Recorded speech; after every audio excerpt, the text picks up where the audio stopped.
পূর্বাচল নতুন শহর প্রকল্পে প্লট বরাদ্দে দুর্নীতির অভিযোগে সাবেক প্রধানমন্ত্রী শেখ হাসিনা, তার ছেলে সজীব ওয়াজেদ জয় ও মেয়ে সায়মা ওয়াজেদ পুতুলের বিরুদ্ধে আনুষ্ঠানিকভাবে বিচার শুরু হয়েছে। বৃহস্পতিবার ঢাকার বিশেষ জজ আদালত ৫ এর বিচারক মোহাম্মদ আবদুল্লাহ আল মামুন পৃথক ৩ মামলায় তাদের বিরুদ্ধে অভিযোগ গঠন করেন। তবে আসামিরা আদালতে উপস্থিত না থাকায় তাদের বিরুদ্ধে গ্রেফতারি পরোয়ানা জারি করা হয়েছে। পরবর্তী সাক্ষ্য গ্রহণের দিন ধার্য করা হয়েছে আগামী ১১ই আগস্ট।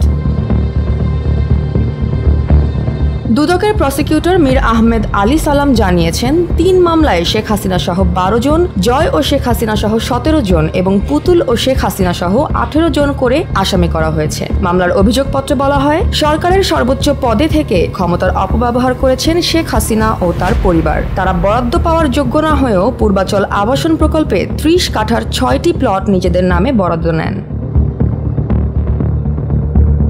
শুধু শেখ হাসিনা, জয় বা পুতুলই নয়, এই মামলায় সাবেক সচিব, রাজক কর্মকর্তা সহ মোট ১৮ জনের বেশি অভিযুক্ত হয়েছেন। দুদকের এক অনুসন্ধানে জানা গেছে, ২০২২ সালে শেখ হাসিনা, জয়, পুতুল, শেখ রেহানা ও তাদের সন্তানদের নামে রাজক বরাদ্দপত্র ইস্যু করে। শেখ হাসিনা প্লট পান ৩ অগস্ট, জয় ২৪শে অক্টোবর আর পুতুলের বরাদ্দ হয় ২রা নভেম্বর।